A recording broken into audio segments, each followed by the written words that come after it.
We are back with Joseph Hernandez, and I have to ask you this question. What do you think the biggest financial challenge facing New York is in the next 4 years? Well, I think we have an immense fixed budget commitment. I mean, I think if you look at all our budget allocations that we did over the last couple of years, a $277 billion current budget, a lot of those are costs in perpetuity, which is an issue. And I think the other challenge, which is related, is we're driving the tax base out. Our policies, our anti-business policies, our overtaxations, the mayor of New York City driving really our tax base. By the way, most people don't understand this, but most of our tax are paid by under 800 companies. That's our corporate tax. And about 100,000 people pay the majority of our taxes. Do you really think he's driving people out? Absolutely, positively. I know for a fact he's driving people out. So what will that do to our tax base? I mean, our tax base is predominantly Wall Street, if you look at it.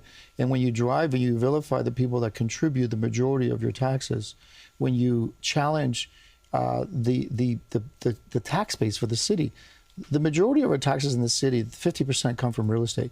When you vilify real estate owners, when you drive them away, when you make it impossible for them to make an economic return on their investment, you're going to drive them away. And that's what's happening. This is happening in droves, and I think this is a real fiscal crisis, not only for the city, but for the state. So what in your background makes you the man for this job? Well, look, I think I come to this role with a true obligation, a desire to pay back my debt to America. I come with a high level of integrity. I know Wall Street, I know investing, I know auditing. I mean, all my public companies get audited quarterly. I know the process that it takes to run efficient entities, and our government is not currently run efficiently. And I think my expertise allows me to bring that level of oversight and diligence and fiduciary duty. At the end of the day, running the fund is a duty higher than a regular duty. It's a fiduciary duty. It's a higher obligation that requires someone to do it with a high level of integrity, and I have that. So you came here at the age of 7. What was that like for you, coming here, knowing nobody? Well, I mean, my father, again, we didn't know the language. We attempted to assimilate quickly. Our parents were very diligent about making sure that we loved America, that we honored the fact that this country gave us an opportunity when our own country didn't. So we were very diligent about making sure we were respectful. My father was, he loved America more than anybody. He would run the American flag every morning. We had a flagpole in front of our house. I didn't understand it as a kid why he was so in love with America. But as I got older, I realized this is an exceptional society. This is that shining city on the hill. I really believe that. So what was that trip like for you at 7, going from Cuba to Florida? Well, I remember we were in our house in Cuba at the age of 7, and the military trucks came in with my father. My father had been in a coma. He was in prison, but he got encephalitis in prison and served, or was in a coma for about 6 months. Wow. And then he recovered from the coma. It was 1980s. The Murillo boatlift was happening. And Fidel was very smart. He purged his prisons. He got rid of all his opposition. So my father was brought in a military truck, and they said, you have 30 minutes, get whatever you can. And they took us to Mariel Harbor. We boarded a shrimping boat, crossed the Florida Straits in a storm, throwing up at our mother because she was hugging us as we were crossing through the storm. And we landed in Naval Station Key West and started our life like many immigrants, like your ancestors probably did. This is the American story. I'm no different than most Americans, and I'm very proud of that story. And I'm here to pay back and give my little contribution that I can to this great society. So we have been talking about the pension funds. The mayor of the city of New York has asked city pension funds to divest from anything that involves the Israeli government. Do you think the state pension fund should do the same thing? I think the pension funds, to my comments earlier, should be only used to invest on things that yield internal rate of returns. There shouldn't be a political filter. So what about environmental concerns, social concerns? Should that be a factor in who? I think look, there's ethical things that you use as a filter that all society, everybody in society uses as norms, and I would say you need to use those and apply those. But using these ideological filters of DEI, of mandates around board compositions, around mandates of things like ideological conflicts. And, look, we invest in Saudi Arabia. We invest in a number of other international bonds. those are not those are not the angels of society, right? So why use that filter as the initial filter to make an investment? I think it's dishonest, and I think we shouldn't do it. So you've raised questions about the city's plan to open its own supermarkets. Absolutely. Is that something that you would audit if you were the controller? Without a doubt, day one, that would be one of my target audits in the city.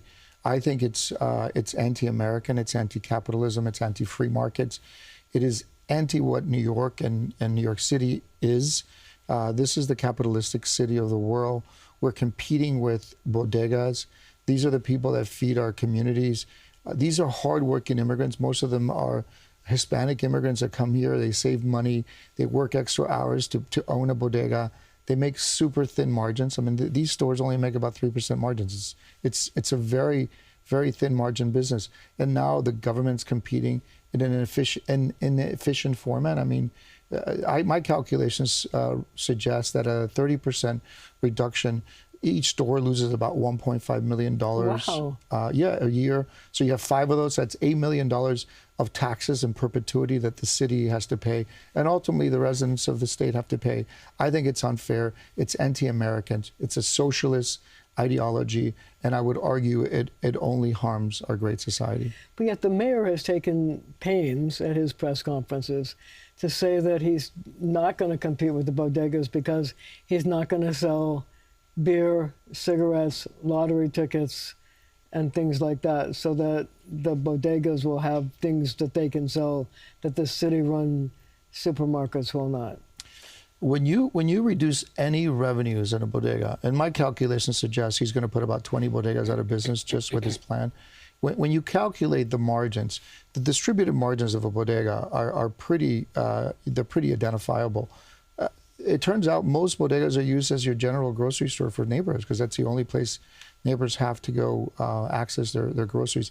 I disagree 100%. I think when you have unfair competition, and I would argue government is unfair because they don't have to respond to profitability, they don't have the pressures of employee costs, they don't have the pressure of taxes, they don't pay taxes.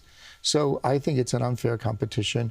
It is anti-American, and it's anti-New York and anti-capitalism, and I think ultimately it will fail. It'll cause more destruction than benefit. Do you think that the controller should audit voter rolls, given what happened in New Jersey, where they found people who were voting who weren't allowed to vote? Do you think the controller should take that on as something he should do?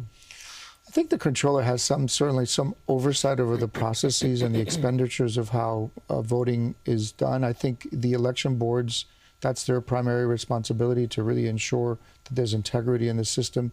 I would argue that we need more integrity in the system.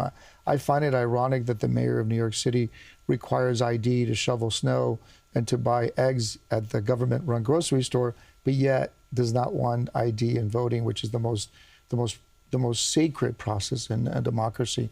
I have an issue with that. To the extent that the comptroller role can bring some more credibility to that process, I will do that. But at the end of the day, the comptroller's role is to make sure that the taxpayer dollars are respected and to ensure that the pension fund is managed in a fiduciary way. And that's what I intend to do. So complete this sentence. I have a secret passion for... I have a secret passion for reading. I love to read. I'm Really? an intellectual consumption person. I have a desire to learn. I'm continuously learning. I think that's what's defined my life, and I continue to do that every day. What are you reading now? Well, now I'm going back and reading Old Man and the Sea, which is one of my Really? favorite Hemingway books. Yeah. That's amazing. All right, so have you ever sung karaoke? I have. I'm not good at it. I'm not a good singer at all. I'm good at other things, but not that. Have you ever ridden a roller coaster? I have, yes. Did you like it? I love it. One of my other secrets is I fly airplanes for fun. You do? Little airplanes. So roller coasters are kind of a fun thing for me. So have you ever parachuted out of an airplane? I have, yes. What was that like? It was a thing you do once in your life. I don't think it's a repetitive You thing. never want to do it again? I'm a pilot, so I don't like jumping out of a perfectly good airplane. What's your favorite vacation spot? I've been visiting upstate New York quite a bit from campaigning. I gotta tell you, we do not appreciate how beautiful New York is. It is, yeah. Upstate New York, the Finger Lakes, it is just so beautiful. So I intend to do some more vacationing there when things slow down a little bit. But you know, I just I love being with my family. I love being with my kids. So wherever I'm with them is a vacation. Last question: what does a day off look like? I don't have days off. Come on, everybody has some day off. You know, again, I tend to read. I tend to catch up on, you know, phone calls with friends and family. I think it's very important. You know, maintaining friendships is very important. It's a very active role. It requires time. So I spend time on that. I think it's a lesson my father taught me early on in life, that your friends define you. So you have to invest in them. Joseph Hernandez, thank you so much for being here. And thank you at home for joining us as well.